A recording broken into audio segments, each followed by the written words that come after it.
Hello, everyone. Thanks for tuning in once again. You're listening to World Combat Sports. Hopefully, everyone had a wonderful Sunday. You went to church and repented your sins and say, "Thou shalt not sin until tomorrow." But for today, dear Heavenly Father, I ask your forgiveness. Either way it's going to work. Everybody sins, you know what I'm saying? So just get it out the way, cleanse your soul and everything, repent, testify, and be genuine about it when you do it. That's the only thing you got to do. Shit. Shout out to everyone that's in the chat and those of you that pull up once we get kicking. World Combat Sports in the building, man. Been a busy weekend. As you all know, man, the fight weekend was action-packed with a lot of different neighborhoods, so to speak, that was basically entertaining the sport of boxing. We had Anthony Joshua, knockout Kubrat Pulev in 9. Shakur Stevenson went in there and had a freaking one-sided damn thrashing of Tokakon Clary. He was able to get that out the way. Sir Ken in the building. What's good with you? World Combat Salute. I appreciate you. That one-sided thrashing, damn near homicide if he wouldn't have been so tough, but the guy had, I think, 28 victories, 2 losses. So he only been stopped one time. So he did what he's supposed to do. Real talk. He did what he's supposed to do. But what I can say about Shakur Stevenson is, he's probably one of the most dangerous untalked boxers out here because he's still floating around at 130. I know a lot of y'all might say, well, what about Naoya Inoue, down there in bantamweight division? People talk about him. They talk about him when he steps up and fights somebody. You know what I'm saying? They talked about him with Nonito Donaire. They didn't really talk to him about when he fought one Carlos Piano. But, he went in and did what he had to do against Jason Maloney, got him out the way. And now people are going to be talking about him again when he faced John Casimiro. But for Shakur Stevenson, he is indeed one of the most dangerous fighters in the sport today. And even though he couldn't get the knockout, Shakur Stevenson's mentality, his hunting ability, tenaciousness, his overall fortitude as a fighter, ring IQ, he operates as if he's a scholar going in there for his doctorate thesis. And I know there's a huge landscape ahead for Shakur Stevenson when it comes down to it. But he walks in the room like he's a professor. You know what I'm saying? He operates and represents himself as such. He always seemed like he totally understands what boxing is about. And he's about to go in here and delegate the curriculum. I mean, that's just the way he boxes, man. He was just hitting Toka Kankara with everything. He was just doing some slick boxing, keeping his distance, walking them down. Really, he was doing some things a lot of fighters can't get away with. And then sometimes, Clary was able to counter Shakur Stevenson, but it wasn't anything that affected him. And when Stevenson, decided to move his head, use his defensive astuteness, he shined. And basically, he made it so he made it look so fluent. You know what I'm saying? It's beautiful to watch. Of course, he has competition out there. He has to step up competition, right? And right now, he's calling, the winner called Frampton Jamel Herring. Either one of those fights be very good with Shakur Stevenson. But I say this, either lane he goes with Frampton or Herring, he's going to pick up a belt either way. I see him beating Frampton. And I see him potentially stopping his boy Jamel Herring. It all depends on how much respect he gives Jamel Herring. Being that they train in the same area. They're supposed to be underneath the same boxing umbrella.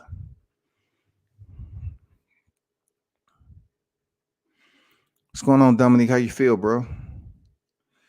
Andrew, what's good? IB say Shakur just moved up as well. Yeah, I mean, I don't know if you're telling somebody else in the chat that. Yeah, I totally understand. Yeah, I understand that was his second fight. That was his second fight at featherweight. You know what I'm saying? That was his second fight. They said after the right hand, let me see, after this fight, this was his first left-handed fighter. Another Errol Spence he's going to dominate. I just don't know. Dominique, where you from? You out of Texas? Shakur Stevenson, in my opinion, do not box or fight like Errol Spence. He does not fight like Errol Spence. He does not box like Errol Spence. Errol Spence has his own lane in which Errol Spence go in there. And sometimes Errol Spence is a different breed of boxer. And Errol has some power. He definitely has some power. But, both of these guys have different suits they wear when it comes to boxing. Shakur Stevenson, when it's all said and done, his career is going to be far above that of Errol Spence. That's just the way it is. I mean, people may not want to hear that right now, but that's just the way it is. I don't see Errol Spence going up, past 54, man. It depends. If you go to 60, cool. But I'll tell you right now, if he chooses to go from 47 to 60, he's probably going to get murdered by Canelo. I don't want to see him going up to 60 right now. Not after the way he looked against Danny Garcia. You know what I'm saying? I don't think he does well going up two divisions, trying to do whatever he chooses. I think he should just wait for the opportune time for the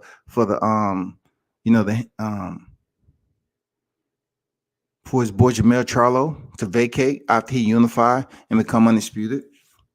That's his gym, his stablemate. So vacate those titles and then friggin' pick the opportune time to go out there and fight for a vacant.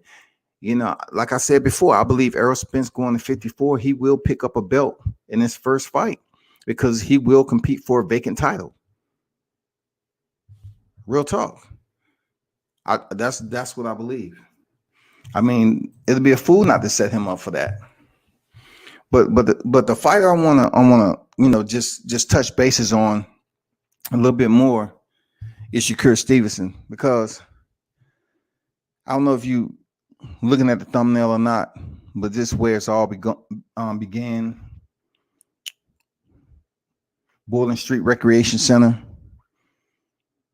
I had the opportunity to visit when Shakur Stevenson, the mayor, had the kids in, and Shakur Stevenson was there where it all started, where he trained for the Olympics and everything. And that's why I have the picture of him when he received the silver medal, when he lost the gold medal round, right? I mean, he lost the opportunity to be a gold medalist, and the way he fights right now. And if that's what's driving him each and every time he steps into the ring, then boxing is in for a treat, so to speak. I'm saying, because obviously him shedding tears the way he did, he was passionate about not doing enough. He's like, damn, I'm holding myself accountable. I fucked this shit up. I could have been gold medal. I could have been a gold medalist, and the rest was history. Don't too many people I know enjoy being a silver medalist. Not that I know, but for Shakur Stevenson, coming where he came from, this thumbnail right here got history to it. I mean, this is where it all begins for him, man. Smelling the gym, looking around, looking at the names on the wall. I mean, it was just a treat to be there, Shout out to Jersey, Brick City, as some people call it. Shout out to them out there. Shout out to Shakur Stevenson, who went out here and basically put it all in.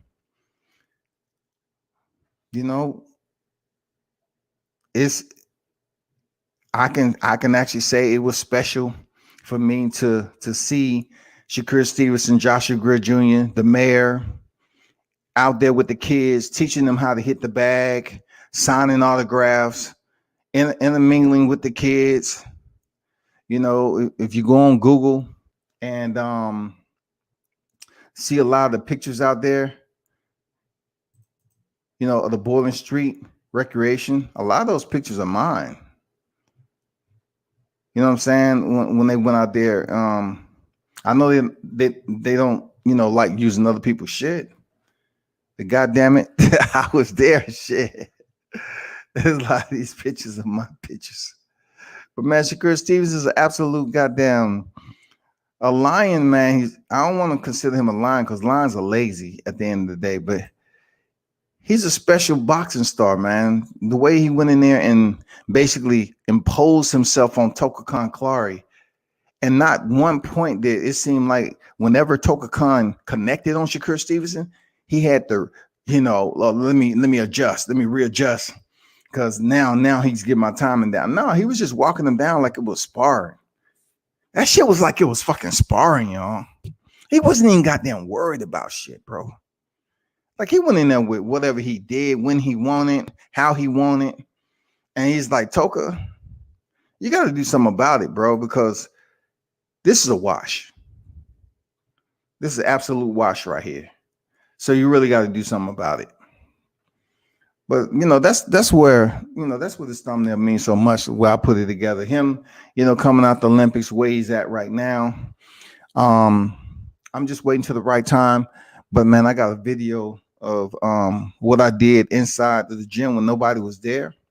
I'm just waiting for the opportune time to post it when Shakur Stevenson does something higher than his grade right now. Oh man, I just can't wait. I just can't wait to post that. TJ Sports in the building, man. Sir King was good.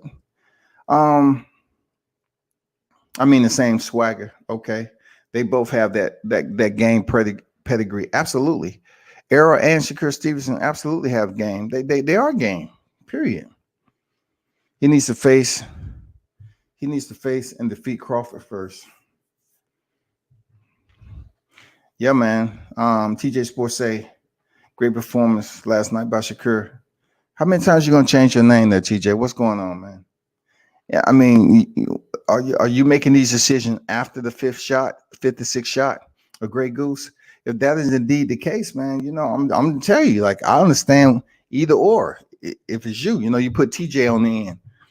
So I don't know, you know, why you keep changing your name, dog. I just don't know, bro. Andrew Charles in the building. What's good? Shakur flying under the radar a little bit, but might be the most developed of the young guns. He is, man. He is an absolute dangerous boxer. Both when it comes to his intelligence, his physical being. I don't think he's really stopped growing yet.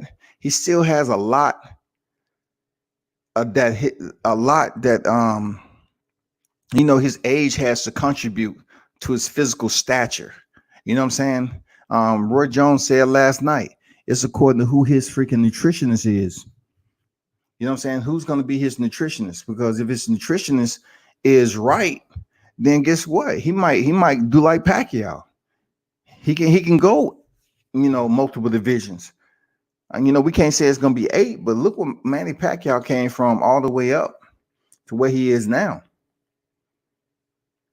So for Shakur Stevenson, if he eats right, grows, and pick up that size the right way, stay out of trouble, injury free, and continue to go up here and improve. Man, he's gonna be amazing to watch. I'm not gonna lie, he's gonna be amazing to watch. Like it's just, you know, they're not talking too much about Shakur Stevenson because he's still at 30. But I'm wondering now, why not? Like, he's already has a championship on his name, and he's about to get another one. And the dude is super young. Shakur Stevenson is super young, man. They have 2 divisions already. He's going to go up to 35 and shake shit up. Seriously. I'm not saying he's going up there and Teofimo's still going to be there. I don't know where they're going to be at. But we know for a fact in 2021, that not Shakur Stevenson, Teofimo Lopez, probably Devin Haney. I'm not sure of anyone else. I know Vasily Lomachenko probably will moonlight at 130, 135, depending on who has the belts at 35. But it's possible for Vasily Lomachenko to become world champion again. But in reality, Shakur Stevenson is going to come. He's going to enter the 135-pound division sometime or another. And when he does, I truly don't believe Teofimo Lopez and Devin Haney is going to be there. I'm not sure. Seriously, I'm not sure. We don't know what was talked about behind closed doors after Devin Haney's last performance. We don't know. People don't speak his mind on purpose, boxers. People don't speak his name on purpose. Hey, I said a long time ago that Shakur Stevenson, I even call him the future. The boxing, I say the future. And he responded. He just reacted to the comment, the future. And Shakur Stevens, special breed, even when I was doing media coverage on him, outside and right off the curve, he was putting up with his people. Of course, I was a little bit of a tyro because I shoot pictures and video at the same time. So unfortunately, I was operating off one camera body at the time. So I couldn't adjust the light the right way to get him when I was coming in, because I was going backwards and he was walking. He was just coming into the gym. But I was able to get some pretty decent footage. I haven't even really posted all of it yet because I'm trying to wait to the right moment to put this footage up there, because it's in his hometown and it's where it all started, in Borden Street Recreation Center. So yeah, you know what I'm saying? Another gem, GEM, that I look forward to putting out there. But Shakur Stevenson, man, he's just, when I watch him, I can sit there and look at the shit he's doing, and I'm actually being taught something. Like I'm being educated, on what he's doing. And then after the fight, he's over there talking to his granddaddy and talking to his corner like nothing. The man just went 10 rounds and pressed the gas the entire time, and he wasn't even acting like he was breathing hard. Like he was good. I'm saying he was good. Wasn't no problem. Cardio good, everything. But once again, I hope that fighters want to fight Shakur Stevenson. I hope he's not in a position where he has to fight his mandatories because champions want to avoid him. I don't know. But that's yet to be seen. I'm not saying, champions going to be avoiding Shakur Stevenson. I just feel like anybody who steps in the ring with him understands that they're going to have to bring the best game. It's not even a game. They're going to have to bring their best game. They're going to have to be smart about it, extremely intelligent. They're going to have to use some common sense on some shit. Because the styles that Shakur Stevenson gives you, he switches that shit up like the stroke of a broom. Seriously, that's how he put rounds away. He do that shit so fluently. It's just like sweeping. You're like, damn, okay. Let me see what happened. See, people, this is another unique part of boxing, right? They look at Edgar Berlanga, and he's going in here, and he has 16 victories, 16 knockouts. And I like Edgar Berlanga, even with these first round knockouts. I like it because right now he's establishing himself, as this phenom, this knockout phenom, and everything, right? And people are saying like, damn, when it gets time for Edgar to fight again, is the fight going to go outside the first round? And we have people that's been on a run like this in a streak. You know what I'm saying? But they question his technical ability. They don't know. With Shakur Stevenson, you can't question shit about him except for him stepping up competition, because we know he can fucking box. Dude has a beautiful skill set. Unafraid, y'all. Unafraid.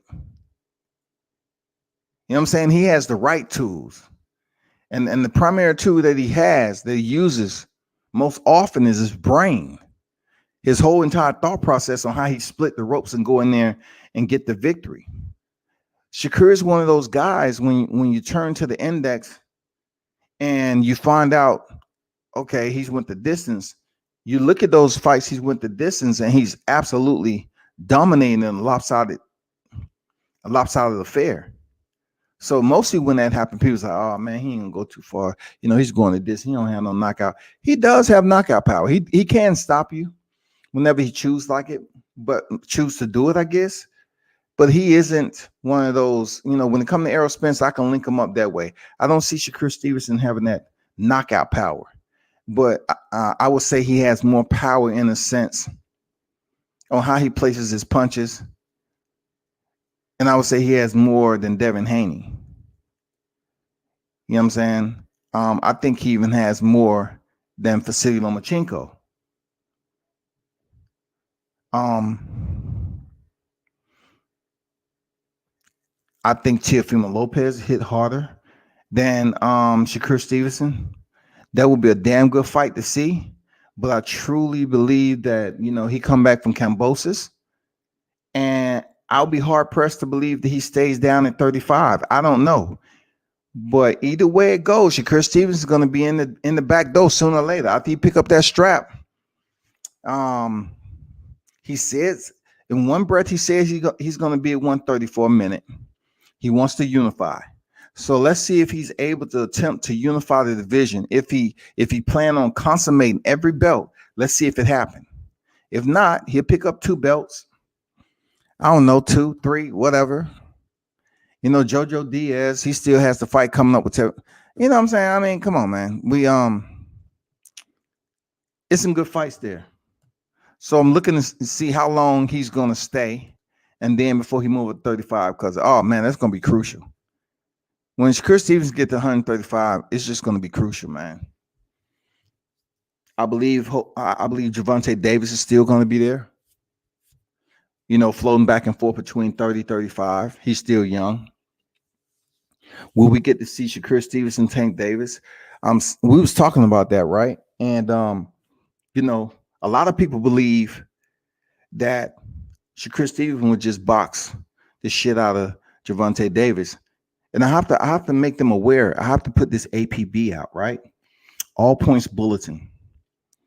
That you all need to stop believing that Gervonta Davis cannot box. Gervonta can box too, but he just got crazy power. What we're saying that Shakur Stevenson don't have, Gervonta Davis does. Gervonta Davis can box, man. It's just his mindset is different. And you need to understand what his alias is. His alias is Tank. His alias is Tank. So the way he fights sometimes is his mentality to freaking dog walk your ass down, allow you to touch him up and keep coming. That's what tanks do. They take incoming and they keep pushing. Boom, boom. And they try to destroy, decimate. That's what Tank does. So when it comes to Shakur Stevenson and Shakur and Tank Davis, Gervonta Davis, I look at it like, if you think Gervonta is going to get the same treatment as Tokakun Clary, you're sadly mistaken. Now, it will be moments in there where Shakur Stevenson will have success. Absolutely, because he is a very smart boxer. But then I say the same for Tank Davis. He is too. It comes down to who's quicker. Both of these guys have speed. But absolutely without any, I'm talking about any hesitation, Gervonta has more power. He has more power than Shakur Stevenson, Devin Haney, Vasily Lomachenko, Richard Comey, Javier Fortuna. He has more power than Garcia, Ryan Garcia, definitely Luke Campbell. I mean, I definitely have to say he's the hardest hitter in lightweight division. I want to say to a point, but I can say he's the hardest hitter in the lightweight division. You know, between him and Teofimo Lopez, man, they both some hard hitters. But I look at who they've knocked out, how they knocked them out. I don't know. That's a close one. That's a close one because Teofimo has some damn TNT in his hands too. Yeah, that's a close one right there. I'm not gonna lie to you. Teofimo Lopez and Gervonta Davis, power wise, is very close.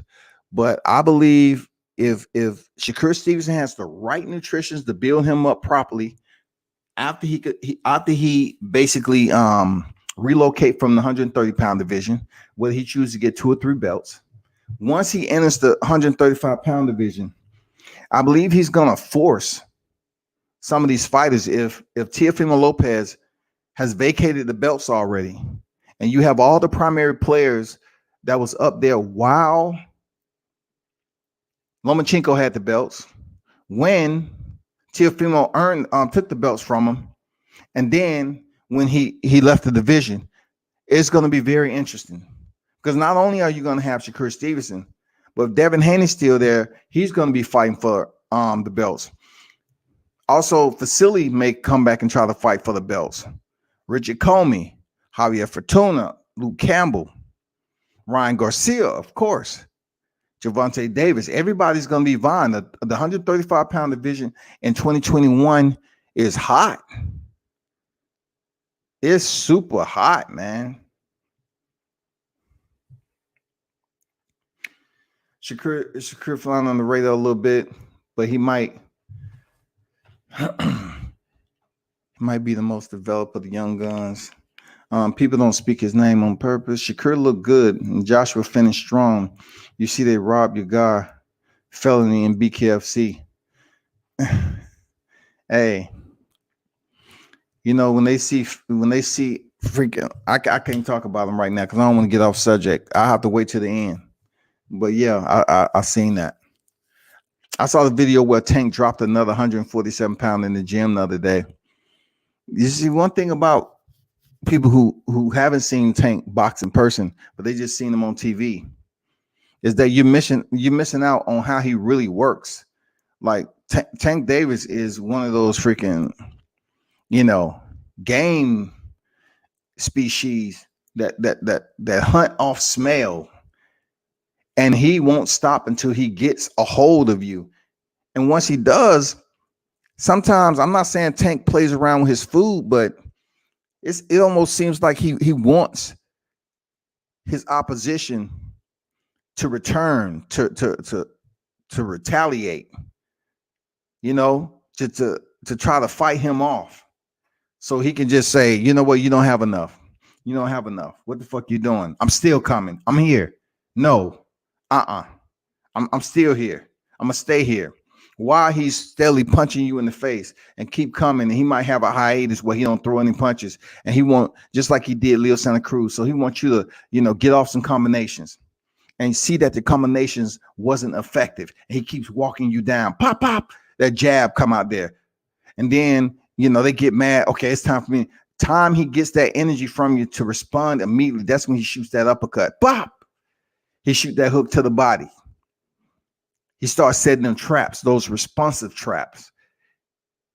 You know what I'm saying? Sometimes it seems like he's punching hard, and then some is soft. He kind of puts you in that state of rhythm, and then before you know it, you're on the canvas. You really have to see Tank Davis box. He can box his ass off. And people need to let go of his outside criminality. I hope he's done with that. I really do, because he should see what's going on with his friend, Adrian Broner, and he should just do a little better. I hope Adrian Broner get it together and get all that taken care of. But they be hit with an $800,000 civil suit, and then a $4 million judgment, all from a punch. All from a punch. Crazy. That guy, I don't know how. I'm pretty sure they're gonna get their money, but that guy's gonna have a different type of Christmas. This is crazy. Moving on, I will come back, but Lopez versus Haney would be entertaining. It will, man. If by chance they make the fight happen, you know what I'm saying? If by chance they make the fight happen, man. Look, I'm gonna tell you, Michael. A big part of me. What's going on, SB90? Salute WCS. Great weekend for boxing. I like to see Nakatani versus Loma next. Why Loma? You know who I want to see Nakatani up against next? Devin Haney. That's who I want to see. I want to see Devin Haney in there. I want to see Devin Haney in there with my boy Michael Williams Jr. That's who we can have in there too. Because look, I'm gonna tell you. I don't know if y'all seen the video. Roy said it himself. If you don't have power, you're gonna have a hard time in this sport. You're gonna have a hard time moving up in this sport. Seriously, I would want to see Nakatani face, just like they do in the welterweight division, people. I would like to see Nakatani face Devin Haney. Forget Lomachenko. I want to see him, an opponent of Teofimo Lopez, with all the big mouths over there. They keep on saying the same shit every day. I don't see them calling out Nakatani, especially after last night. Am I right or wrong? I don't hear Team Haney now. Where Team Haney at? Haney. I don't see Haney calling out Nakatani. Motherfucker got dropped early. Verdejo put everything he had into his punches. Gassed himself out a little bit, got stopped. Poor game plan. You didn't have the correct payload to go all out like that, Felix. But the fight was entertaining. That just goes to show you, right, how good of a fight Teofimo Lopez did against Nakatani. But when you talk about opponents, how they always talk about welterweight division, so-and-so should fight Sean Porter. So-and-so should fight Sean Porter. Okay, now we have one of those fighters in the lightweight division, right? That's who we got, right? We know Nakatani is tough. This man fought with an orbital injury. He is extremely tough. I know Verdejo thought it was going to be an early night, and then he called him coming in again, cracked him with the right. I said, okay, cool. But me spending as much time I did over in Japan, I know Japanese fighters are very tough. You know, people always talk about they got that samurai, but look, Filipinos got the same thing. A lot of foreign fighters, Koreans, a lot of foreign fighters, neighboring countries, they fight with a different type of passion. That doesn't mean they're going to win, but they have a different type of freaking spirit to them, winning spirit. But let's see Nakatani versus Devin Haney. Let's see you go in there and knock out Nakatani. Because to be honest with you, Nakatani's going to take some time off. There's another fighter out there that'll look good in there with Devin Haney too, that y'all don't know too much about because he's still building his record up. He's 14-0. You know what I'm saying? He just came off a devastating knockout Saturday. Y'all should look up Michael Williams Jr., man, and check him out.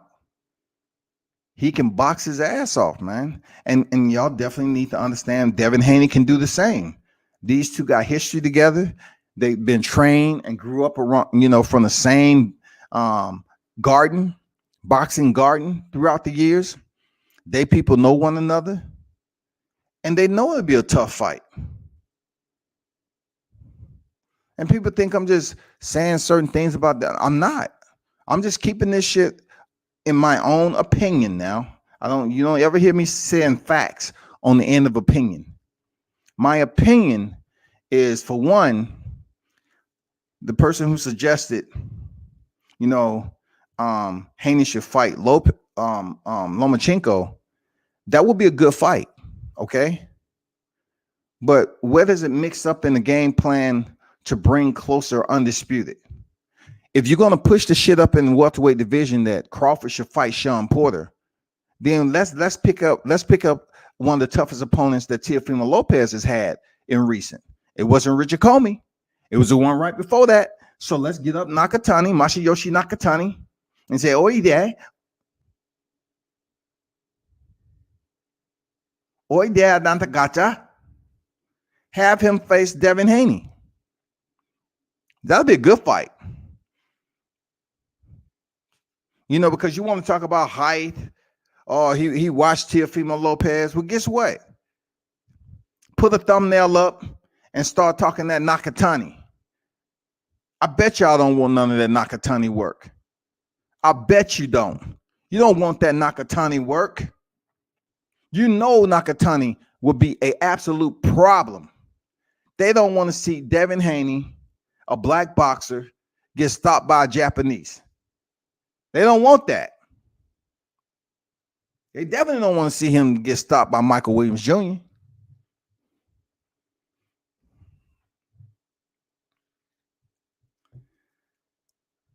Nakatani impressed the fuck out of me, sheer will to, yeah, hell yeah, man, that shit was on. But I know that about these Japanese fighters. I know that. Like, even when he fought Teofimo Lopez, I knew it was gonna be a tough fight. You know what I'm saying? I know it's gonna be a tough fight. I don't know if it was the fighter, but Colbert looked a lot better to me Saturday. Yeah, Chris Colbert. Look, these fighters, prime time. If you're gonna hold down the moniker of prime time, you got to improve. Now, prime time is another guy who doesn't have really power like that, but he has flash, charisma. You know what I'm saying? He has the showmanship that is needed for boxing. That's what prime time has. He continued to win. He continued to shine. But you and my man Deion Sanders that I grew up seeing him around here with the Jerry curl back in the day. There's not too many people that's on the level of Deion Sanders. He's one of my top athletes in life. The dude had gears. I mean, absolutely smart as shit. But when it comes down to this 135-pound division right here, right chill, the next year and a half is going to be extremely interesting.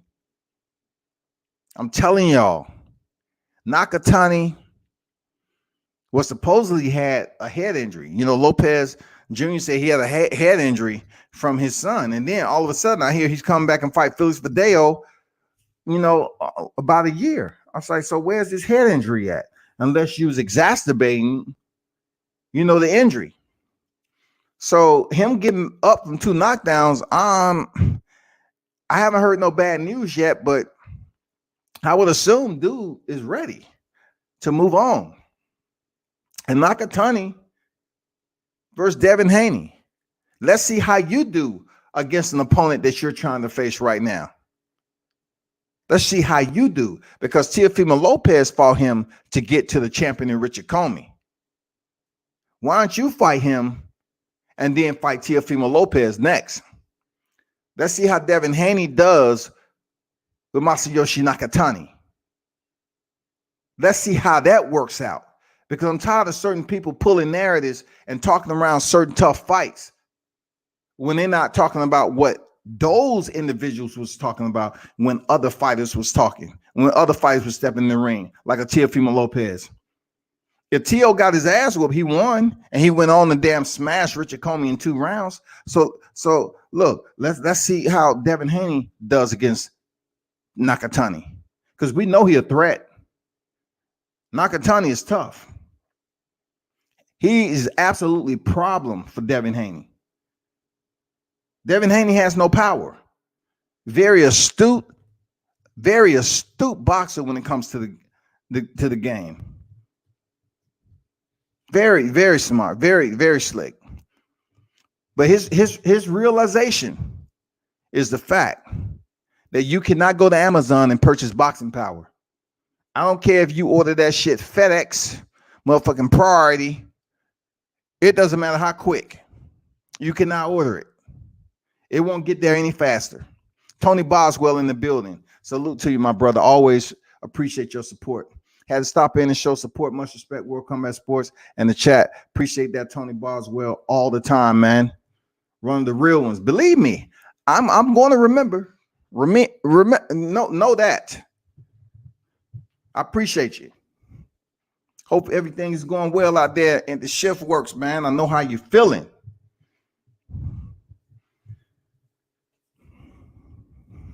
I remember him from FSU, the fight he had with Andre Rison in Atlanta.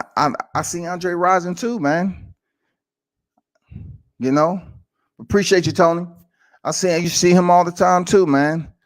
And what's so fucked up? I even seen him when he was with Left Eye. They had a house down here. Damn. If I only could have been doing media right at that time, I would have had some classic shit. For real. I'm telling you. But why don't we make that happen? Keeping it real. Y'all think I'm bullshitting, but my guy Michael Williams Jr. can box his ass off, man. And nobody's really looking at him because he's still on the regional level. But boxing wise, I'm talking about skill set wise, length, range, height. They're going to say, oh, look at this resume. Okay. It's a different budget from what Team Haney has. They don't have the budget. Even though it's Roy Jones Jr. fighter, they don't have the budget as the Haney does. But I'm not even talking about that. I'm talking about skill for skill. He would be a problem for Devin Haney. Nakatani would be a problem. A problemo.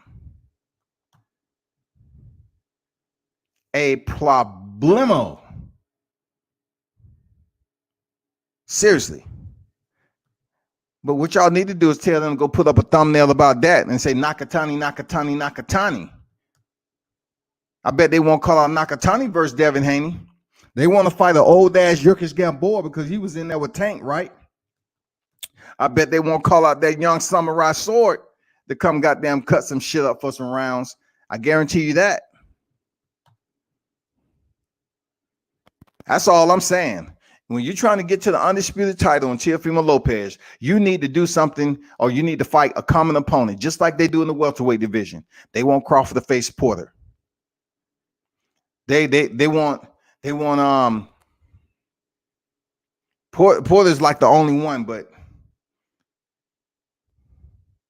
there's no need for Crawford to face Danny Garcia. They're not going to tell him to face Danny Garcia because he didn't put up much of a fight. But for Porter, extract the knockdown. You have a damn close fight, people. That shit is absolutely close. So they want to see, how Bud Crawford handles that Sean Porter pressure, that PP, that Porter pressure, that PMP, that Porter pressure. Let's see how he handles that Porter pressure.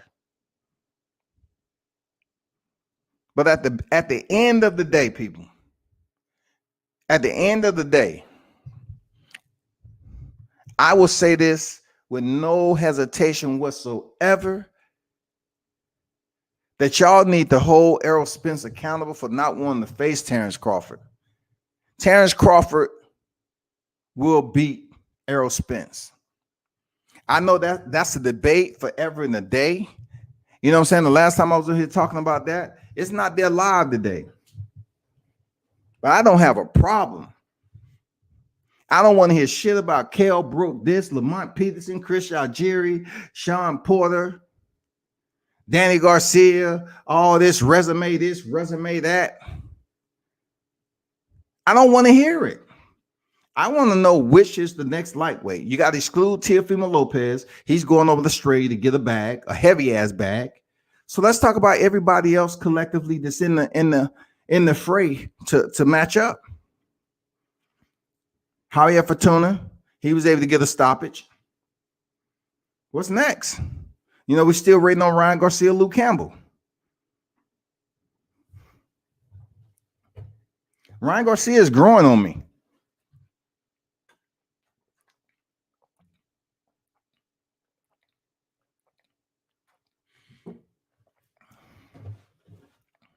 Ryan Garcia is growing on me. He's like a little bit of poison ivy right now. because he's itching a little bit. And I'm like, uh, like I'm trying to figure this guy out. He's very flat-footed. He's showing all these power shots. He's additioning it with speed. So he's trying to bring you a very different type of happy hour with a cocktail that'll get you fucked up. You know what I'm saying? Ryan Garcia is trying to present himself like I'm more than just flash. You know what I'm saying? Flashiness. I actually got some boxing skills, and I'm gonna show y'all. And that's what he's trying to prove us. We haven't been proven wrong yet. You know what I'm saying? You go ahead and stop Luke Campbell.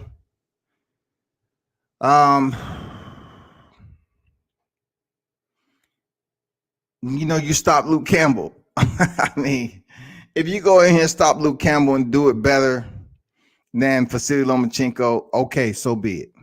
It's cool. But I definitely want you to stop somebody. I definitely want you to step in there, of course, with some of the heavy hitters that's at the top of the division. You get your interim belt. If you're going to face Haney, okay, cool. If you're going to face somebody else that's in the ranking system, let's see it. That's all we want from Ryan Garcia. We know you got the followers. We know Gervonta Davis has mentioned your name because he wants the followers. He want to do PPV and bring your people with his people, and y'all meet in the center of the square and give us a show. That's what we want to see. We want to see the Teofimo Lopez. If he chooses to face Devin Haney for the final belt, cool. That would only be right. But if he doesn't, it's not going to diminish his career one way or the other. They're not going to talk about it like Riddick Bowe throwing the motherfucking title in the garbage. You know what I'm saying? They're not going to talk about that shit like that. They're not. They're not going to talk about like you lost the title on the scales. They're not going to talk about that shit. Do you hear people talking about Gervonta Davis losing the title on the scales? No. It's just a social media gateway where people have an open-end forum to run their fucking mouth. So if they continue, they're only one voice. They're not even 1% of the populace that's out here talking about the sport of boxing. So they can continue to run their mouth. But it truly doesn't matter. You know what I'm saying?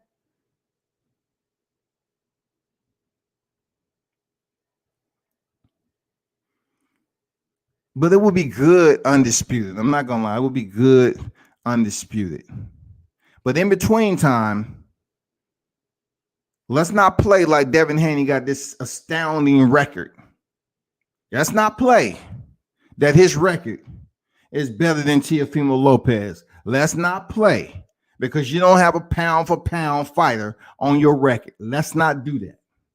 Let's keep it educational and help you understand what is absolute truth.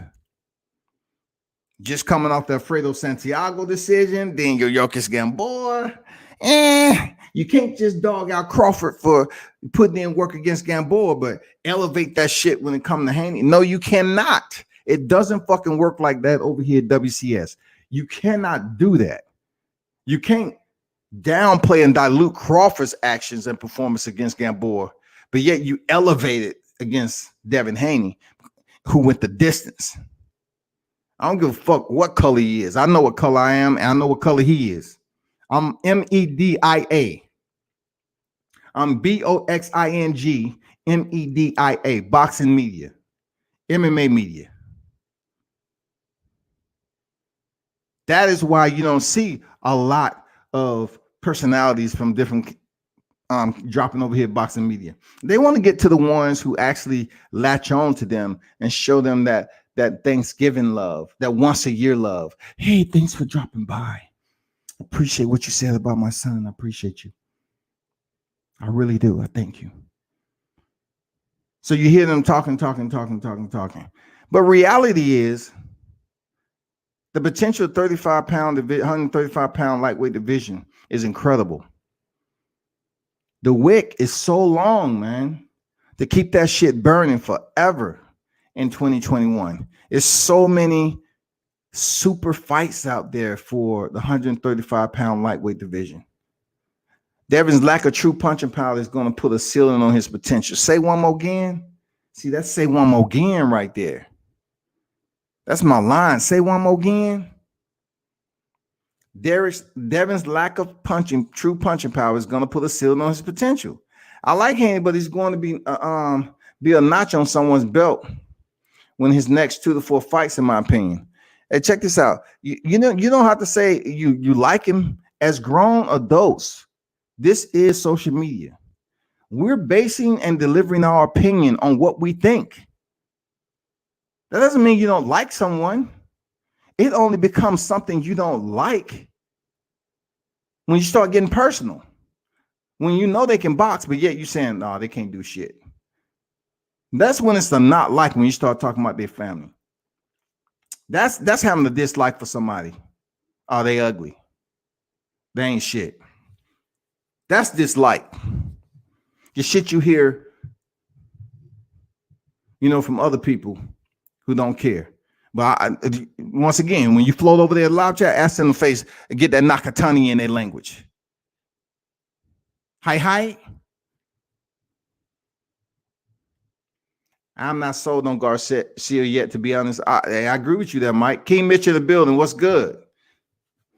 D-Style Boxing, what's up? What's up with you? Michael Lewis said, good point, WCS. I need Ryan to stop someone with a name at this point and not just win. I mean, legit stop of an elite contemporary. Yes, man, that's all we're looking. He goes out there and get the right comp here, right? He has the followers. He has the fan base. Ryan Garcia has the looks to be a grand star in Hollywood. But in boxing, it takes more than looks in this game because it's a physical one. It is the hurt business. You know what I'm saying? It's a lot that you have to have to your portfolio. It's a lot that you have to have the way you approach the game of boxing as far as your bravado, your charisma, for people to latch on to you. Because once they latch on to you, they will support you. And one strong point of Ryan Garcia is he got the women. Now, I don't know what age group they're in. 16, 17. I don't know. He probably got some cougars out there too. But he has a fan base, a large-scale fan base that's going to help him out in a couple of years, I guess. But as far as his opposition goes, you go out here and get rid of Campbell. Then I want you to go in there and face somebody at the top of the COC, the chain of command. Who is it? We know the names. We just need him to step in there and face him. Who is that going to be? Period. Let's create some freaking fantasy matches,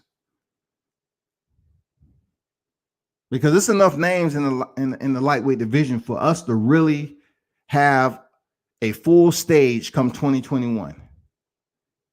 You know what I'm saying? We can do that, but one of those big names, Vasily Lomachenko, was injured, had operation, so we really don't know where he stands right now.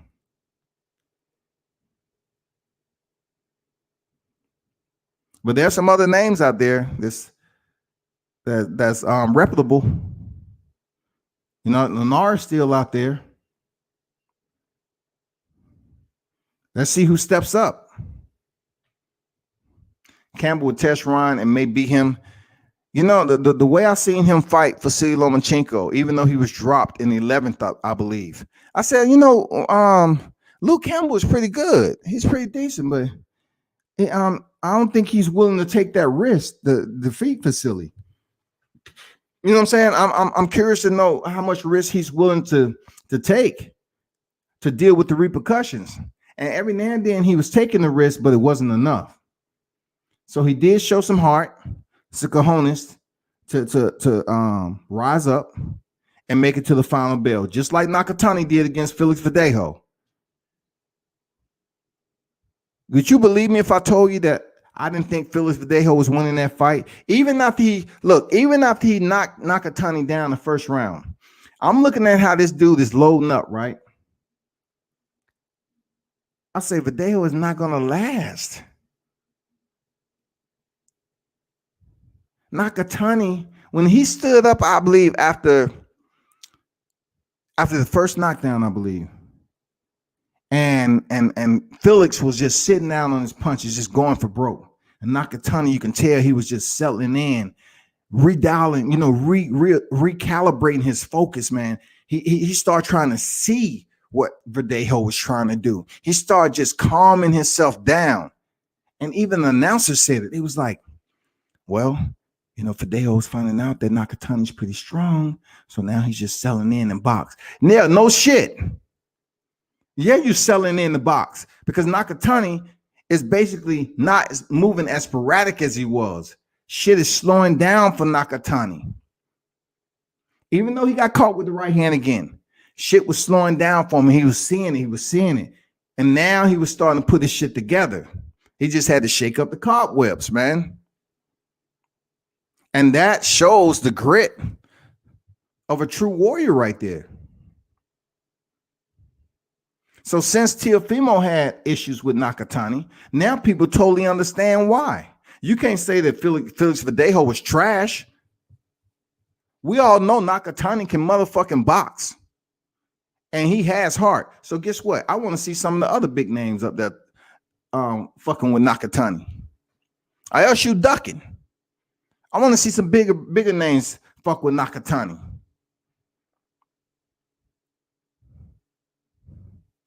Somebody who I would love to see fight Nakatani, I ain't gonna lie. That's Gervonta Davis. I'm not gonna lie. Gervonta's so much shorter than Nakatani. I would definitely like to see what's his offensive strategy to go in there and fight somebody like Nakatani. Because I'm gonna tell you point blank what Tank is gonna go to the motherfucking body. He ain't afraid to go on the inside. Tank ain't afraid to goddamn drive his ass right through the middle and goddamn land some hooks to the body. Because if Tank go in there, and I truly believe he can knock out Nakatani. I truly believe because when Tank looks as if he's throwing that hook to the body and he comes over the top, he'll catch Nakatani sooner or later. But that would be a good fight. But Nakatani brings no money. He brings no fans. Yeah, he got a country behind him, but it's not like the Filipinos. It's not like the Mexicans. You know what I'm saying? So it'll be hard for me to say, well, Tank should go over there and fight Nakatani. Floyd Mayweather say, I like when the red, green, and white. I don't know about the red and white with the dot in the middle. Oh, Nakatani. Nande Dashiwa. Who is that? They don't know what he can bring for the table with PPV. But what they do know is he said it. Ryan Garcia has to follow. He won't Ryan Garcia. And they haven't said too much about Teofimo Lopez. And a really good fight that people will go and see would be Devin Haney and Gervonta Davis. And I was explaining to someone other day that said, Devin Haney will knock out Gervonta Davis, right? And I say, please do tell. How do you see that happen? He said, after a while, if he boxes correctly, he keeps his distance well, and stick behind the jab, stay active with the jab, and every now and then, come with the two to the body, go up top and just get him in the rhythm. It's gonna set up the uppercut. It's gonna set up this. I said, okay. That shit sound like fire. I'm talking about a box of matches in the shower type fire. I said, so you missed a whole lot of shit in between that. Did you see the last fight with Gamboa? Not every fight is different, but the fighter that was fighting is the same. So he doesn't knock out Gamboa. Man, you know how the Cuban fighters are. I say, so did you watch Leo Santa Cruz? With Leo Santa Cruz threw the same right hand too many times. I say, so what am I not gathering here? Because I'm trying my best to basically slow down the matrix and allow the mid part of my brain to catalog the information in which you're hoping I process. So you're trying to tell me that you're not going to include any return fire from Gervonta Davis when Gervonta actually get a taste of Devin Haney's lack of power and find out it's posturepedic adequately, adequate. It's very soft and fluffy. What do you think Tank Davis is going to do? He's going to motherfucking walk and walk and walk. It's going to be a time where Devin Haney posts up against the ropes. They got 12 rounds. And then and only then we'll see how he handles with his defense, because Devin Haney got damn good defense now. Even though Gamboa did catch him a couple of times, he has slick defense. But I'm going to tell y'all, Gervonta Davis will get to your ass.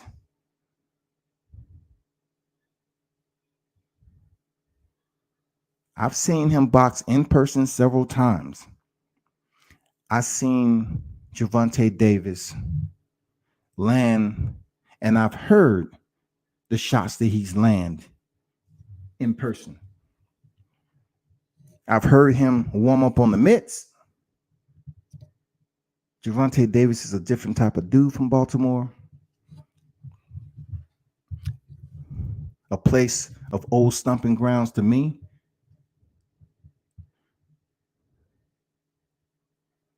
And people must be out their damn mind if you think defense and having some quick hands is gonna get you past some of these fighters who's blessed with power. Just a little bit of power.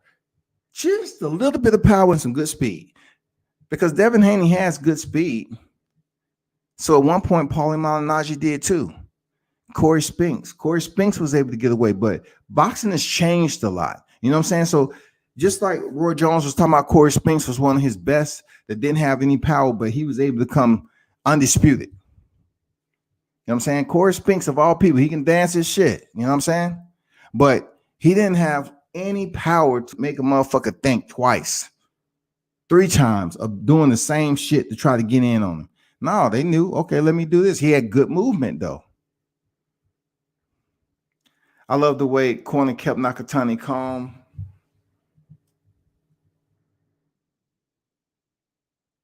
And kept saying he would get him later. Yeah, man. Calmness under pressure, under fire. Composure is everything. And Michael Lewis, if Luke can be a little aggressive, he has all the tools to beat Ryan. I totally agree. At 21, I really question Garcia chin. And we'll see, man. Because you know what? I know it ain't springtime, but goddamn it, Ryan Garcia's chin be up in the motherfucking air, dog. So for one, they better tie some goddamn some kite string to that shit before the bout. Something. They need to anchor that motherfucker down and say, tuck it. Because that fast shit you be doing, your chin is right up there in the air for somebody to think it's duck season. Tank has a very good download of Haney's style. Haney lacks power, and Tank will not respect that. That's true, man. Tank is not going to respect somebody who doesn't demand it. And the only way you're going to demand Tank to respect you, I'm talking about demand. It has to be the day that you catch him Buster Douglas, Mike Tyson. You know what I'm saying? Let's just take that scenario out the house. You have to be such a fighter where your equity pretty much matches up well with Tank's when it comes to power, right? And then not only that, you got to take it back to smarts of boxing. It comes to the who has the more dognacious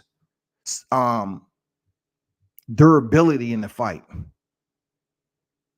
Because even though he tired a little bit, you know, he did fatigue in the Yorkis Gamboa fight. That was the longest. That was the most rounds he ever went into. What did he do? Their live chat. What did he do? He stayed on the hunt. He remained on the hunt. He did not abort and just box on the outside. So I don't know why people just don't want to give Tank his credit. Like he was ahead on the scorecard. He could just say, you know what? Fuck it. I'm about to take this shit to the showers and go to the strip clubs in the A.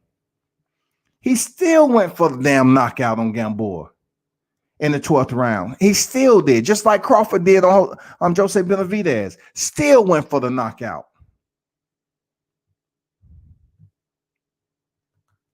He's a dog, man. I can't even call Tank a dog. Seriously. I know that's a good terminology, a good cliche, but Tank is more than that, dog. 21 Strong, it blows my mind that he hasn't been exposed for doing that yet. Let's see if Luke Campbell can get in. Let's see if he's willing, because Luke Campbell is giving me that energy that he is comfortable with losing, right? And I'm not saying that Danny Garcia is comfortable with losing there. Y'all in the chat, right? I'm not saying he's comfortable with losing, but God damn it, you've had some big fights, man, and you keep losing. Seriously, you keep losing, man. You lost to Keith Thurman. And the list goes on, God damn it. Luke Campbell saying what he has losses and he has to step up. Forget the Olympics. You are now being summoned to step up against Ryan Garcia. You have to do something different that we haven't seen before. We've seen you go the distance with Vasily Lomachenko, top pound for pound, but coming in second against a top pound for pound gives you no value. It's nothing. So therefore, it will be great if you want more fans, if you want to accelerate and climb the ladder in the rankings, go over here and shock the little bit of notoriety that Ryan Garcia has. Go over here and do it. That would change your boxing career, Luke Campbell. That would absolutely change your boxing career. Now you definitely would be in the running to face another top tier name, because you would be the interim WBC champion. See, I don't want Devin Haney to face his mandatory. I want him to face one of them other names that's sitting around there. Let Nakatani rest for the remainder of December. I want Devin Haney to face Nakatani. No Alfredo Santiago. No sé, amigo. No entiendes? Sí, no. No Alfredo Santiago. No. No Yuyukis Gamboa. No.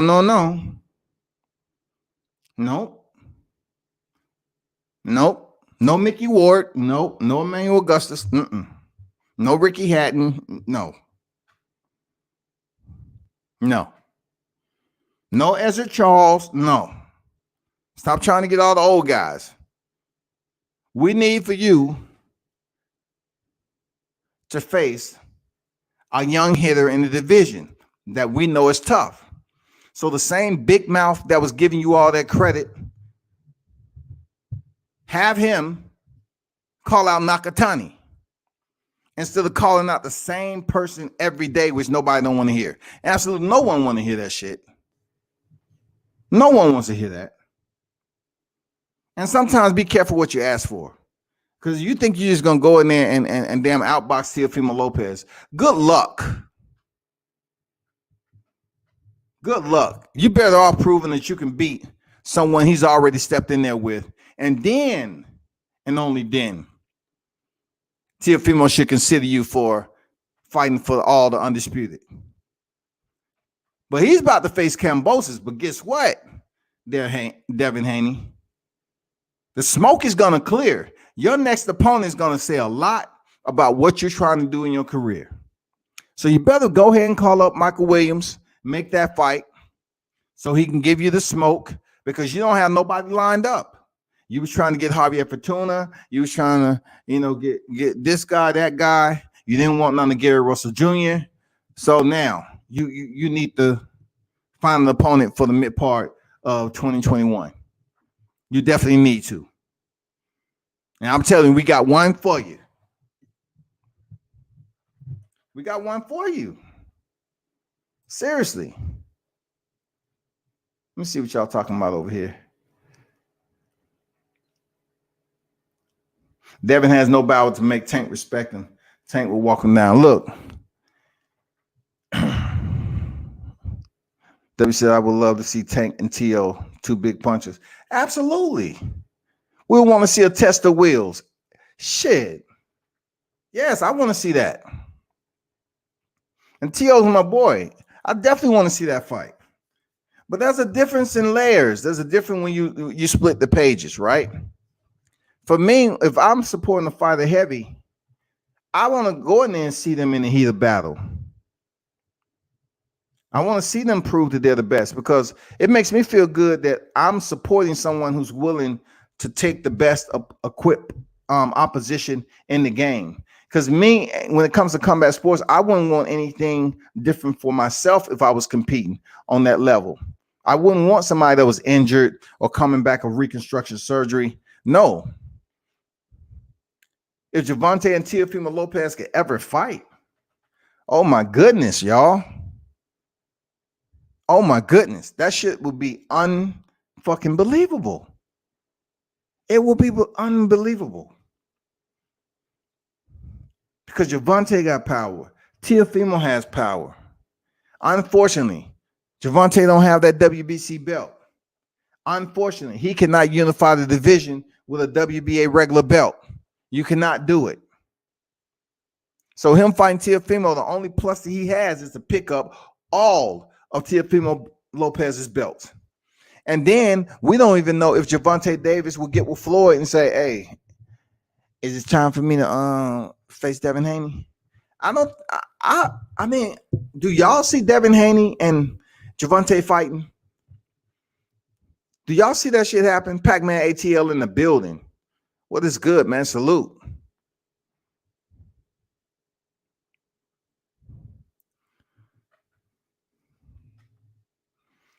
He said, let's just get ready for February, March. If that's the case, you talking about for real. Let's do that. Real talk. I'm still hoping to get the fight for February and March. People say Danny Garcia has been exposed in championship fights. I feel it is his training fault. We have a lot of great dads in boxing, but not all of them are great trainers. That's a solid point there, Ken. And when you look at it like this, he has lost with his dad in his corner before. Like I said before, before they stepped up to the 47-pound, they fought Rob Salker at 141 and Lamont Peterson at 43. Then they had a bout at welterweight at 47 with Paulie Malignaggi. And then he fought for the vacant, defended it once against Samuel Vargas, and then lost it against Keith Thurman. So you lose against Keith Thurman. Then you go in there and try to fight for the vacant WBC, which was Danny Garcia's to begin with. You know what I'm saying? Which was Danny Garcia's to begin with. And he loses. Then, just because of a freak accident, somehow, some way, places Danny Garcia back in the queue to face Errol Spence. This is for a unified title, just like he did when he jumped in there and faced Keith Thurman. It's for unified titles. Boom, lost. Lost bad. Enough of Danny Garcia. Danny Garcia has not defeated a champion in the welterweight division just yet. And Danny maybe hang around just enough so he can. Watch. It depends on what happened, man. Something's gonna happen, this, that, and the other. I don't know. But Danny Garcia is gonna hang around there probably 40, 41. He's gonna wait till he get that damn championship. He's gonna catch somebody that's old and get that belt. Seriously. Just watch what I tell you. He's gonna find a way to make that shit pop. Hey, Pac-Man, what you talking about? Explain a little bit, February, March. If we're talking about I haven't even mentioned the other one that's on here Because if anyone knows, I've been so critical of this cat. But listen, it's nothing for me to be critical about with Anthony Joshua knocking out Kubrat Pulev. He did what he should have did. He went in there and dropped him several times, and he got the job done. It's just something flat-footed and about Anthony Joshua that, when he landed the 1-2, that's the same 1-2 Deontay landed on Dominique Brazil. But listen, Joshua got the job done. No ifs, ands, or buts about it. He stopped the guy. It's just something about him that don't impress me when it comes down to him fighting the top two heavyweights in the division. That is just what I feel. Is somebody gonna have to then convince me leading up to, if he faced Wilder? No, because I truly don't think he's ever gonna face Wilder. Fury, I think Fury is too smart of a fighter to go in there and allow himself to be put in position like Kubrat Pulev, Alexander Povetkin, Carlos Takam, Dominique Brazil, Dillian White, Eric Molina, Charles Martin, and the list goes on. And the list goes on. Can't include Joseph Parker because he went the distance. Can't include Andy Ruiz because they went the distance. But I can include the names I just mentioned. He did what he had to do. Congratulations. He went in there and stopped him. But can I ask you this one question? When do you plan on coming back over here to the U.S. to fight? Is Tyson Fury are y'all gonna, try to build up this talk? Because I heard Bob Arum over there talking about, now we can make this fight. Is this something I'm missing? Is the liberation process, has that been adjourned yet? Do we know anything about that process? Because I'm tired of hearing about this this handshake and all this other shit. I really want to know what else is going on that I don't know about, because Bob Arum keep acting like the fight's going to happen. Let's make this fight. But yet then you turn around and say Tyson and Wilder is still in court about it. So if by chance he's not able to get that fight, he has Alexander Usyk.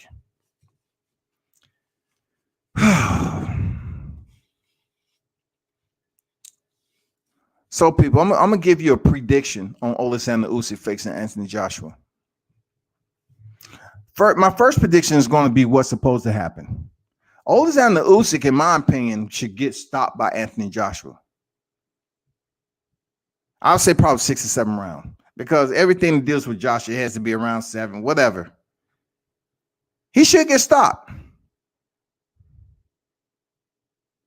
But I think they have a good rapport. They friends or something or whatever.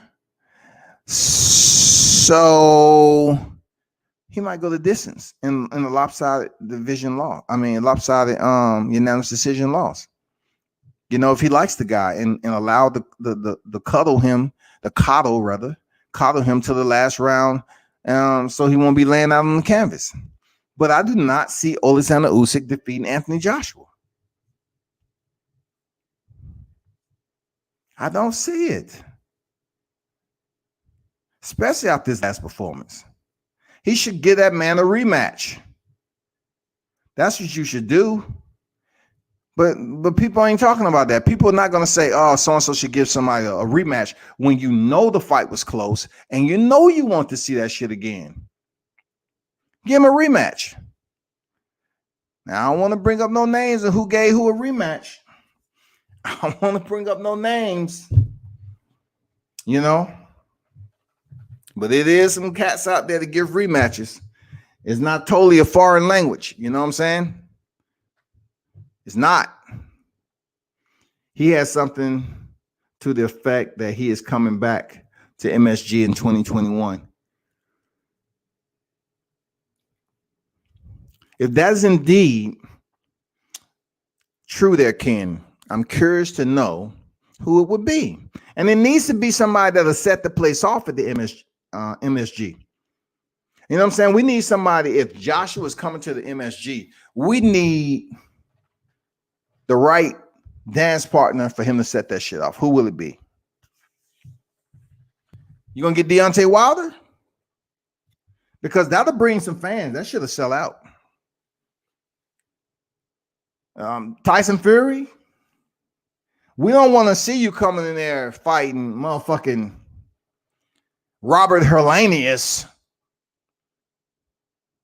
We're not trying to see you fight F-Head Jogba. I'm talking about, listen, fans. I know that you all been waiting for my announcement, yeah? But listen to me. I had an announcement to make. I will be attending once again. I will be coming to check out all my 5 US fans over to MSG. And let me tell you, it's going to be a Donnybrook. I will be fighting the one and only Daniel Dubois. I know he just lost against Joe Joyce, but I believe in second chances, yeah? You know what I mean? So therefore, I'm going to give him a second chance at the titles. He's a good guy. I like him. We break bread all the time, go to the local pub, slap it down a few, and then we go back to the gym and sweat it out. I like that. So I'm going to get Daniel Dubois. We can't have no Daniel Dubois coming to the MSG. Because we know how Anthony Joshua like holding on to friends. We can't see Vladimir Klitschko show up out of nowhere. Guess what, everybody? My good friend Vladimir is going to be my dance partner. We say if we sold out Wembley Stadium, we can sell out MSG. Let's go. No, Joshua, we do not. We do not. We don't want to see no motherfucking Vladimir Klitschko. Well then, you don't have to seem so perturbed. I have one more name in the hat for Madison Square Garden. I think it'd be, the weight classes match it up very well. But hold tight. Buckle down. I have one more name, and you're going to like this, yeah? Mike Tyson. He looked young in there against Roy Jones. He should be good. Mike Tyson. So, Anthony, is this going to be an exhibition bout? No. A full schedule heavyweight fight. You know me. I fight the best. I'm AJ. I fight the best. But why the old guys, though?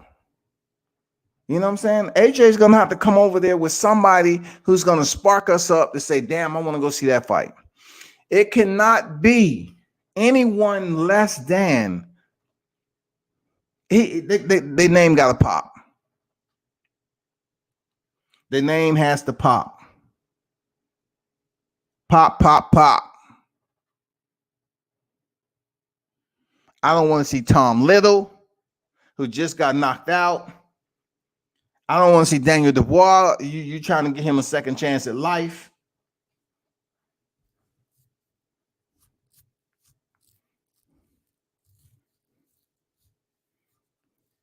I don't want to see no Glasgow, Filipovic, Cove, Clanagan, Chishkamatsko from this freaking land close to Pluto. We don't want to see none of that shit. We want to hear about some names that's gonna make us, motivated to step in there and dress for the occasion. Bring our girl with and say, let's go see a good fight. Not with Shannon Briggs. Seriously.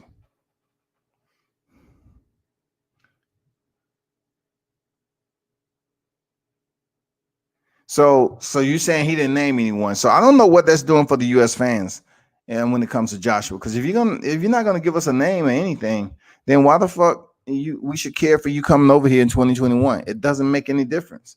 Like the last time you was over here, Jarrell Miller was pushing you all around the stage, talking about your mom and everything like that. I can name a couple of people that wouldn't have took that shit. But hey, you let Jarrell Miller talk bad about you and your family, and you try to turn to Eddie Hearns. Eddie, can you take my belts? Just for a minute. I need for you to take my belts. No, motherfucker, you in America. You swing them motherfucker and slap the shit out of Jarrell Miller.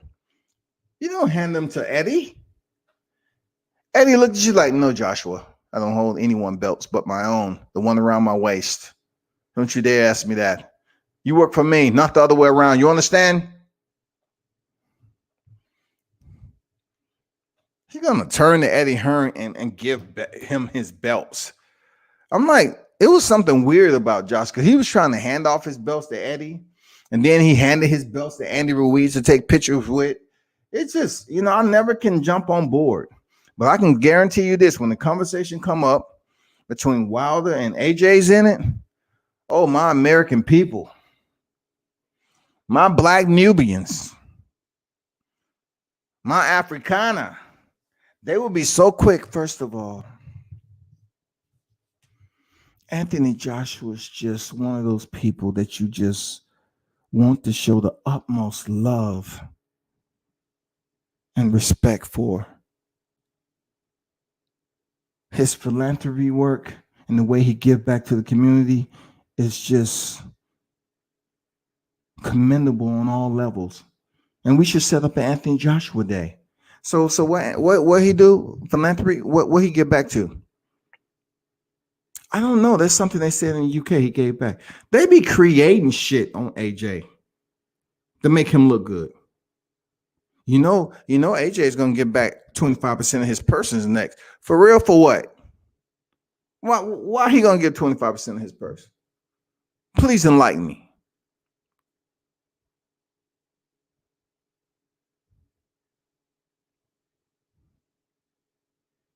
I'm not hoping Tyson Fury get the fight with AJ just so he can beat him. First things first, we want to make sure this legal battle is right.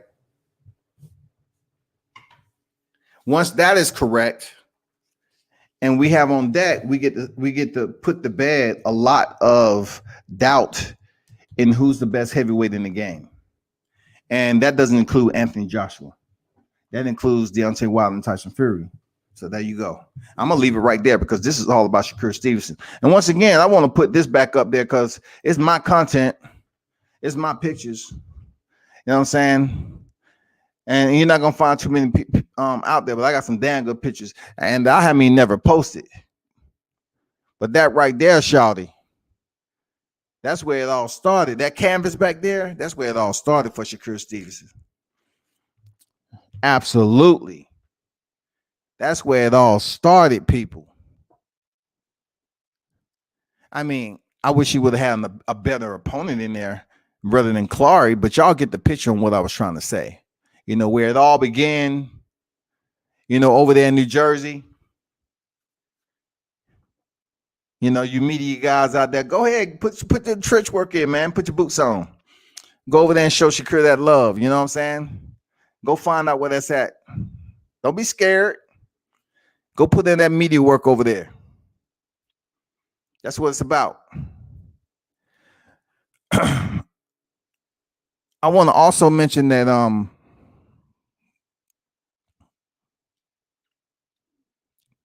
what do y'all think about Edgar Berlanga? Is Berlanga the truth, people? Please let me know. I want to hear from you, Sir Ken.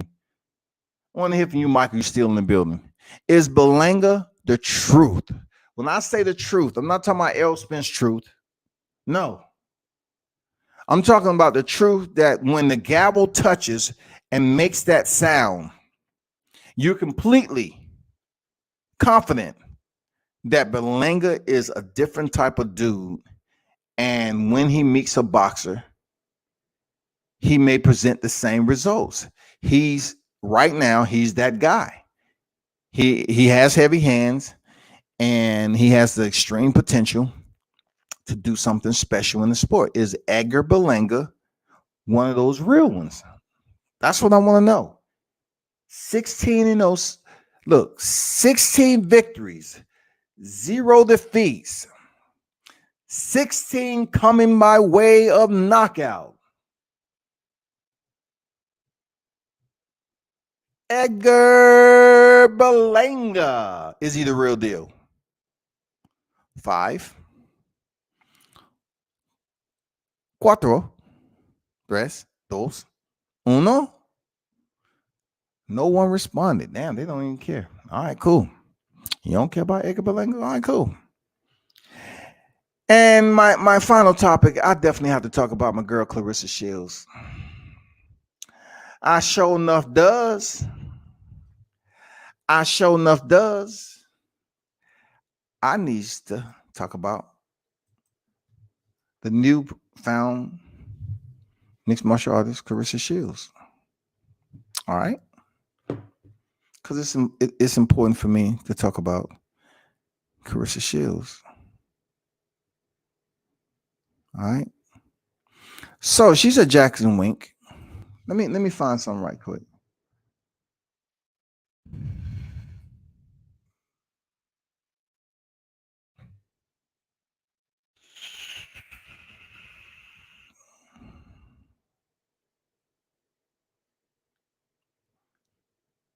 Okay. Let me see, can I get fight? Let me share this screen right here. Just let me get it the way I want it.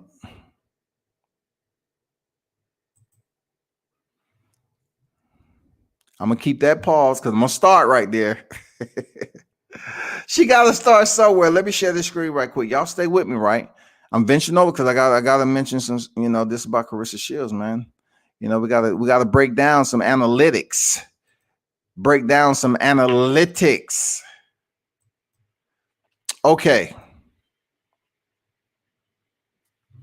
So what you see right here, right? She threw an overhand right, and then a left to go in for a single, y'all. All right. Let me back this back up so y'all can see what I'm talking about. So you're throwing overhand right, left to the back of the knee, and then commit with the right hand to grab hold of the single.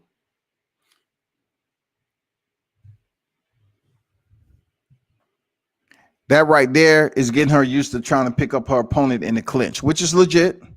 That's the GOAT right there, John Jones, which is legit. Now, even though I've been critical of her going to MMA, she has a lot to learn, but at least I can appreciate and respect what she's doing. She looks big too. Like, you look at her thighs, Clarissa looks like she's about 160 right now. And she's going to be competing at what weight? 155? They don't have any female 160 pound weight classes. Okay, I got to get out of this because this is just a loop. I'm sorry. Let me go to something else. All right. Let me go to something else.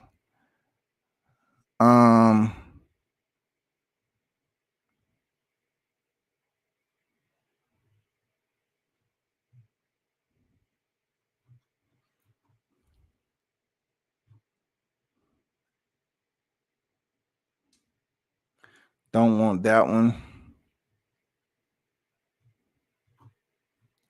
It's not the videos I wanted. I wanted these other videos. Okay. This is one of them.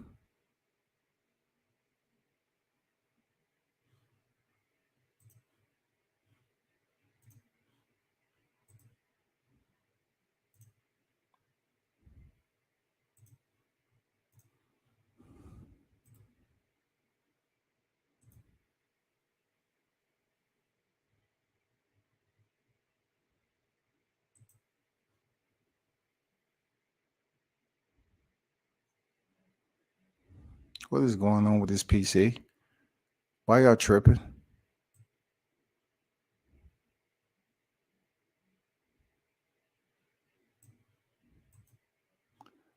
Man, God damn it.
But I want to say that she's training with Jackson Wink,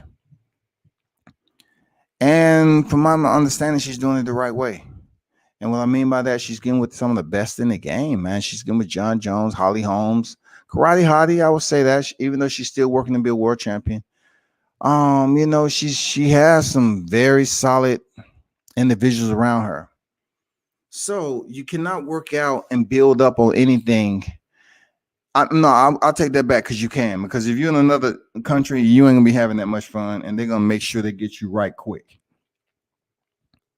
But with her coming in from boxing, yeah, she got to have some fun, break the ice or whatever the case. So at least she's learning some of the tools of going in for a takedown. Now, I'm not sure why they're practicing takedowns right now. You know why? Anyone can tell me why. Please. This is only educational. Why would I have a question with John Jones practicing takedowns with Clarissa Shields right now? Because it seems like they're doing that shit for the gram a little bit. But why would she be practicing takedowns right now? Can somebody tell me that in the live rotation? Please. It is a right and wrong, as much as I don't want to say it, but just let me know. Why would John Jones, what's wrong with John Jones practicing her? Practicing with her and showing her how to go in for a single leg takedown. Why is that so wrong right now? Come on, y'all. It don't matter if you're wrong or not, man. It's just education. Come on, man. I'm talking to y'all. Let's go. Just let me know.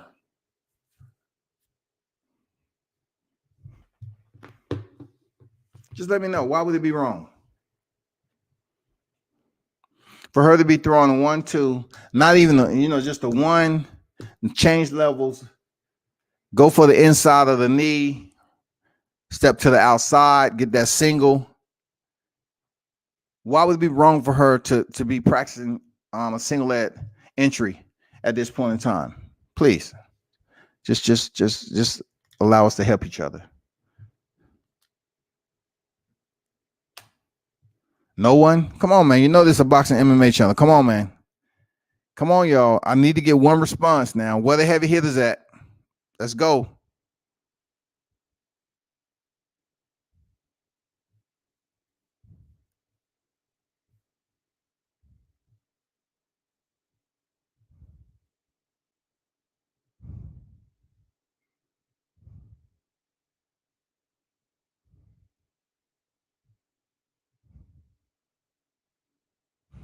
No, silent. Okay. Now say this and keep it short. She's just beginning. You're seeing her in another picture with a gi on, right? So it gives me an idea that she's working, just like I said, with the gi. I don't know much about MMA, but on the ground, her hands are no good. Okay. I'll take a portion of what you said. All right. That's all I wanted. All right. Appreciate you. So therefore, look at it this way. If you're just starting off a sport that allows you to use multiple collateral components of your body structure, your whole entire skeleton composition, right? That goes for elbows, hands, knees. You're able to deliver those punches different than boxing. Boxing is straightforward. You're not allowed to spin and use different type of footwork to use spinning techniques. Okay. With Clarissa Shields, we recently seen her in a video with a gi on, with a white belt. All right. So therefore, I'm assuming it's for BJJ. Now, if that is the case, it's a white belt and blue belt, then purple, brown, black. We're just gonna stop at the black. You can be at a white belt for quite a long time. Clarissa, when she was in her interview, she said if she go do BJJ every day, she'll be black belt in 2 years. No, you won't. Shit, one of the top BJJ practitioners in the world. I'm talking about an absolute motherfucking tyrant. He picked up his black belt in 18 months. BJ Penn picked up his little over 3 years. But anyway, back to what I was saying, because don't get me talking about the muddy flats, man. This is what I mean by Clarissa. Why teach her takedowns if she don't know what to do when she takes them down? If you take down someone, what's left? This ain't high school. What? Why are you going for a single leg and you haven't even worked the mat yet? Enough to know what if somebody reverses. What if somebody reverses to take down? You land up on your back. You are in absolute deep turmoil. So why practice a single leg takedown right now?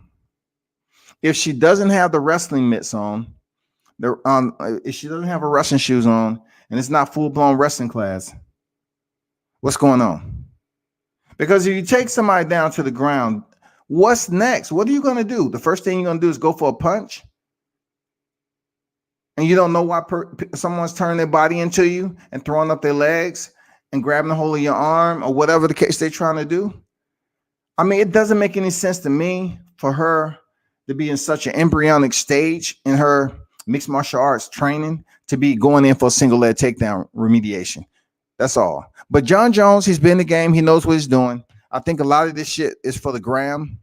To say that she's freaking doing it because if I'm not mistaken, I think CM Punk was over there training at a point in time, I think.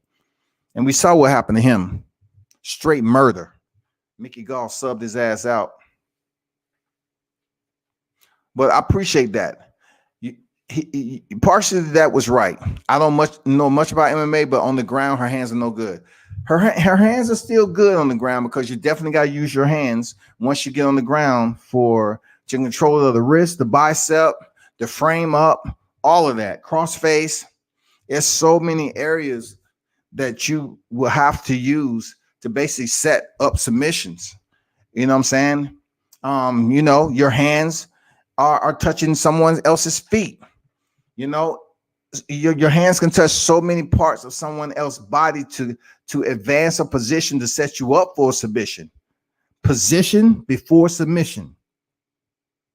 Position before submission. So you're pressing away thighs, you're pushing away thighs, you're rotating, you're putting your wedge, and you're just doing so many things to set yourself up for success if you're working out of a position. So your hands is absolutely a very intricate part of what you're using, where you're on the top or bottom position. But y'all just keep a close look on that. Real talk, keep a close look on it.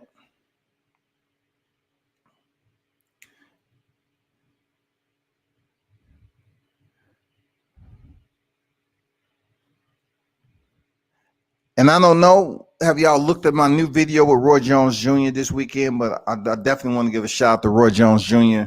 for giving me the interview. People look at the interview, but they won't like it, but yet they'll say, okay, I see him in person. It's all good. I mean, that's just a lack of respect, man. Y'all should respect the game, even when it comes to media that go out here in the trenches, man. Roy Jones is a good dude, man. Roy Jones is a damn good dude, man, to be a legend of boxing and communicate with people the way he does. He's a good dude. So my thing was, I just posted a video out today. I was on deck covering Michael Williams Jr. 150. He had another fight. And, that's Roy Jones, fighter. Roy Jones is out of Pensacola, though. So, therefore, what I'm telling you is just check out the video, man. Just check out the video. See how a team and a unit and a family works, man. Because every time I roll with these cats, man, Roy is a family. Shout out to 150 and 300. They keep on doing it. They've been around for a while. Different group of people, man. Different group of unit. We tell the real. We talk about our fallout. You know what I'm saying? We talk because I used to support them, and then I took a hiatus. We talk about all that shit because we talk about both sides. We talk about, the Mike Tyson situation. He dropped the jewel on Nate Robinson, continuing to want to fight professional. You have to look at it. He said some things about even Errol Spence, and Terrence Crawford. You're talking about a legend in the game, man. He dropped some gems in there. He was even talking about, a little bit about Teofimo Lopez and Devin Haney. I mean, it's so much we was talking about. It was just a general open conversation. It wasn't a one-on-one exclusive where I was just, even though I was able to direct my line of questioning, there was a lot of people in there, and that's just the way it is, man. Everybody was with the team. So we was all having a chance to converse with Roy Jones Jr. and chop it up. You know what I'm saying? I appreciate that, Ken.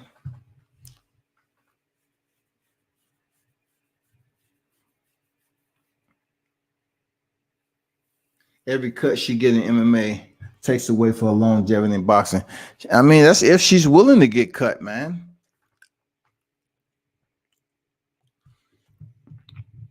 She might shock me. Clarissa might get knee to the face and keep fighting. Seriously.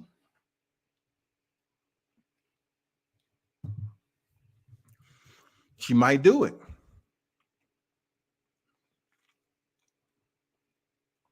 Real talk, man. She might do it.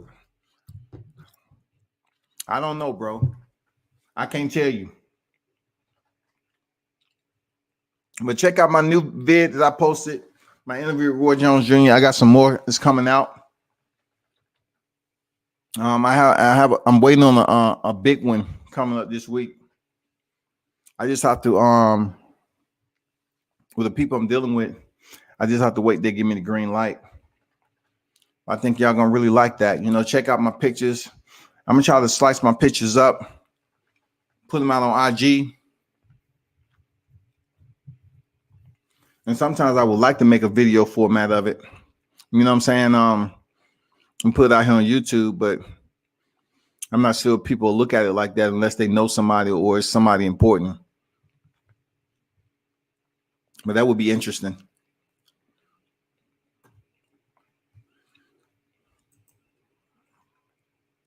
My only concern with Shakur is a lack of power.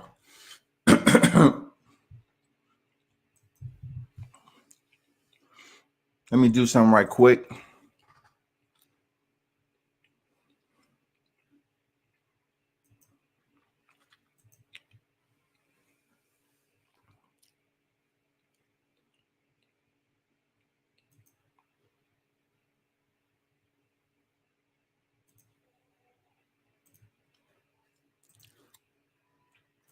There go the link. Y'all do me a favor and check out that video I just posted. I mean, you about social media, right? You listen to boxing MMA. I tell you, I go out to the field. I do more than this keyboard shit. So I just want to keep the diversity going, man. With taking stills and doing videography and interviewing fighters and everything. So I need for y'all to support. Because it's not about, me being on the PC all the time getting views. I definitely have other skill sets that I like before the pandemic was taking place. So I actually go out there and try to make some shit happen, even with local cards or whatever the case may be. Before I get up out of here, I want to congratulate, Williams Jr. for his win, 14-0 once again. Keep an eye out on this cat. Like I said, he's undefeated. It's Roy Jones Jr.'s fighter. He just picked up another knockout in devastating fashion. And like I said, do your homework. Look at his box rec and look at the way he fights, man. He would be tailor-made for Devin Haney. And they need to take that in consideration. It would be good for 2021. But they know what it is, man. Which way do I feel Comey should go in his next fight? In my opinion, Comey is still a solid fighter. For real. He's still a solid fighter, man. So not to bullshit you, I really don't know. It has to be somebody, for Comey, it has to be somebody. And just because he lost to Teofimo Lopez don't mean he had to go to the bottom half of the 15. You know what I'm saying? I think he still is talented enough to fight somebody, with a name. You know what I'm saying? With a solid name. I just have to kind of wait and figure that out. I know he went back to his homeland, Guyana, but I'm not sure when he's planning on returning. Matter of fact, I'm not the lazy type.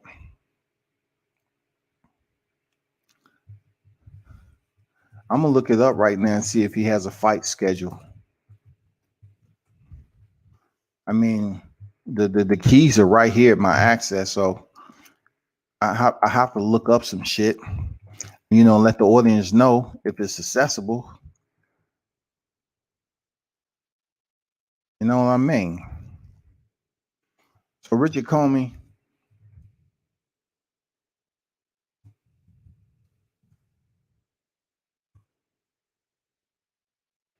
Box Rick be on some bullshit sometime.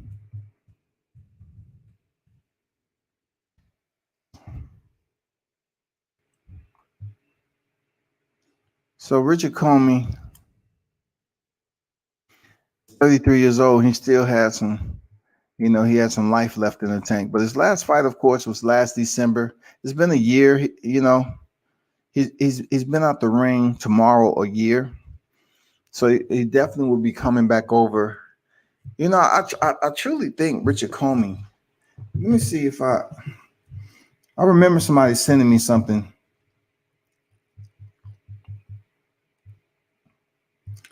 Hold on for a second.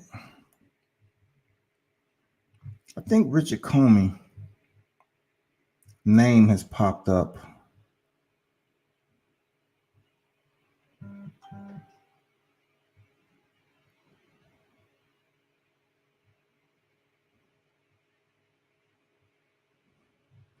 I could have sworn I seen Richard Comey name pop up though.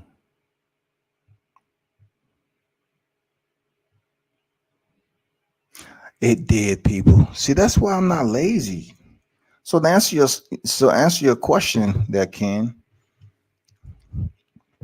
he may be potentially facing Jackson Marinez. I know I had some motherfucking info in there. Richard Comey next opponent should be Jackson Marinez, the same one who was absolutely rolling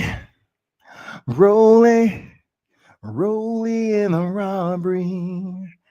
I see rolling in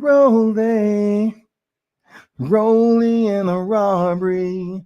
Yeah, that was it. Jackson Marinez got robbed by Rolly. He absolutely did. And now Richard Comey is about to step in there and fight him. And that's going to be a good boxing match. Jackson Marinez. Yep. And look for that to take place around February 13th. Yep. Yes, sir. February 13th. You should see Richard Comey back in the square against Jackson Marinez. That's a Robert Garcia fighter. Sir. I knew I saw something in my notes. Sure did. See, the ones who lazy, they don't even care, They're like, whatever, man. I ain't got time to be looking at that on Sunday.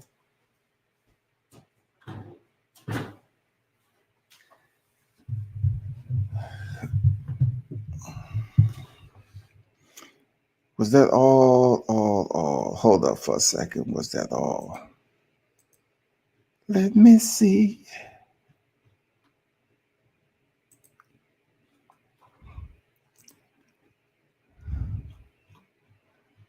Hold up, people. Hold up.